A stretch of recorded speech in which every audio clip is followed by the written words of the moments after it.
14. Oh no, we are at the bottom. Is it 10 or...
I'm still kicking and screaming my way through this reading slump at the moment, but we've got a couple of books on the go.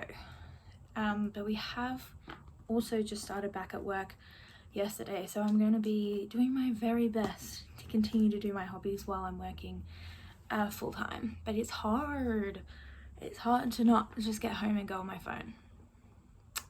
But yeah, I'm in a very big Hunger Games mood at the moment.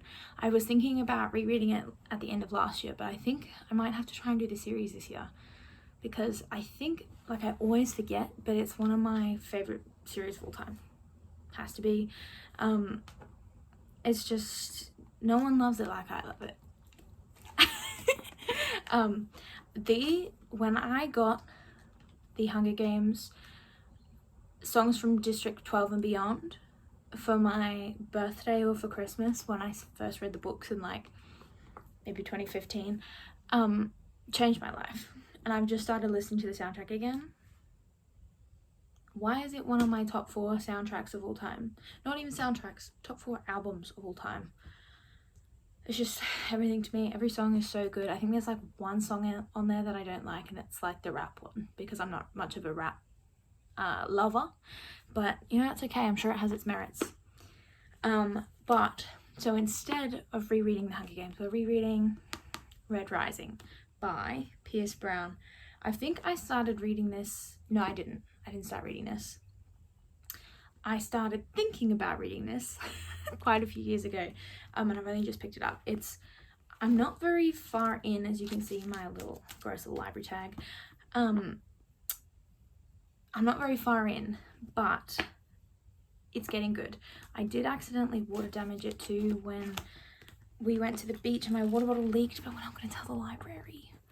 It's okay. I've like straightened the pages out and I've clamped it down, so hopefully it's not too bad. It just makes me sad that I did it to start with. But yeah, it could be worse. But she's okay. She's okay. But it's very that like, I'm a little confused of the lore of the world, but Darrow lives on Mars as a miner, getting the planet ready for the other colors, which are different ranks of people, I believe, ready for the other colors to come and live on Mars. So he's a red, which is why it's Red Rising, because they're the lowest of the low. They die really early in their lives because it's so dangerous to live on Mars, and to clear out the planet of its dirt. I don't know. I think they're digging like underground to create the tunnels, sort of like Cooper Pedy. Is that the underground city? I think so, and I think that's the vibe we're going for. But he rebels against it because they're treated so poorly. They starve, they've got not very good living facilities, blah blah blah, you know, classic stuff. If only it was so easy to stage a revolution. Maybe one day. But yes, I'm enjoying it so far. I like how he's sort of an unwilling protagonist while also being willing at the same time. Like, he doesn't want to lead a revolution, he doesn't want any part of it, but he is a hill diver, which is like I'm gonna say the hardest job on Mars, because they have to look for the air pockets, the gas pockets, so that no one blows up, something like that. But yeah, it's pretty good so far. I'm enjoying it, slowly getting into it, and I believe it's only a duology, thank God. But I'm getting back into my my YA. I don't know if this is classed as YA, but it probably is. But maybe this is the year that I just hit them all really hard. I go Maze Runner, I go Hunger Games, I go the way I can't remember any others, but I know there were others that I loved, but those were my main two. Maybe the Raven Cycle even. That's not like a revolution YA book, dystopia, but she's still one of my favorites. There's Magpie sitting on the line eating a bug. The other book that I'm reading at the moment is on my Kindle, and it's Honeybees and Distant Thunder by Riku Onda. I'm gonna go with Onda. And this one I thought was like a poetry collection. It's not. It's a fiction about 2 or 3 pianists who are competing in a competition. And maybe they're magical, I'm not sure, I haven't figured that out yet, but it's got me. It's one of those contemporary, like, full stop, contemporary books have been really getting me lately. I don't know why, like the Song of Solomon, that got me back into reading for a little bit there, but then I fell back off because I started reading books that are hard again. I just gotta stop reading books that are hard. I just want something good, like with substance, but it's hard to figure out what books they are, but there's been a couple that have been DNF'd lately. The next book, I've got 4 books on the go at the moment. The next one is Sword Crossed by Freya Mask. Now, listen. This book, love. So far, I'm hardly in it at all. Again, but I'm having so much trouble getting into it. I think, like, sometimes a romance is good, and this is a fantasy romance, but it's more about the romance. I actually don't know how it's classed as fantasy because it's just sort of like medieval. It's back in a time when they needed swordsmen at their best wedding. Maybe it's set in an alternate universe, something like that. But anyway, this is about a man who's inheriting his father's business, his father's struggling business, and he needs to hire a swordsman to serve as his best man for his arranged marriage. And he gets swindled in the beginning, and then that's how they meet. And then the two, I assume, fall in love. I'm not far enough in, but it does have a little rainbow tag, so I assume that they fall in love. It's also classed as a fantasy romance. Fantasy romantasy is what I was going to say. But yeah, again, I think this would be good while I was in the midst of a reading freight train. Or not, bullet train is what I meant to say. When I just needed something easy in between big books. This is not that. That's not the situation we're dealing with at the moment. So those are my 3 physical books. And then I'm also listening to This World We Live In by Susan Beth Pfeffer, I think her name is, which is the 3rd book in the Last Survivors series, which is a dystopian. And listen, they're not the best dystopians I've ever read. They're not your standard Hunger Games, Maze Runner, The Things That Keep Us Here by Carla Buckley. Read that one. But it's still pretty good. It's more of a, because it's told from the perspective of a teenage girl, and it's her diaries when she's living through the apocalypse, which in their case, a meteor hits the back of the moon, and the moon gets pushed closer to the earth, and it throws off all the tides, and you know, volcanoes go off and cover their earth with ash and stuff. So it's not a like zombies blah blah blah, it's like a natural disaster, which is pretty, like, it's pretty interesting. When I listened to the first one, I would go on my walks and I'd listen, I'd look at the moon, I'd be like, you stay right where you are, bitch. But yeah, so it's a fun little short little dystopian book, which I go through huge phases of, like, I'll listen to not hundreds, but I'll listen to lots of audiobooks all at once, and then I will not do it anymore. I'll only listen to podcasts. Podcasts always get me. I love them. My Brother and Me is my favorite. If you're asking, it's My Brother and Me. But yeah, so that's what I've been reading. Back to work yesterday, like I said, so we're pushing through. I've also been playing a lot of Stardew Valley and Project Zomboid. I know, 2 games. Can you tell I like zombies? In the end of the world scenarios. I don't need a deep dive into whatever that means for my psyche, thank you so much. I'm just going to be over here, I'm going to enjoy it. And I'm going to have fun reading it. I'm going to hope that it never happens, because it's scary. And like I've probably said before, when COVID happened, I was like, did I manifest this accidentally? The answer is no, I didn't. I just enjoy a zombie apocalypse scenario.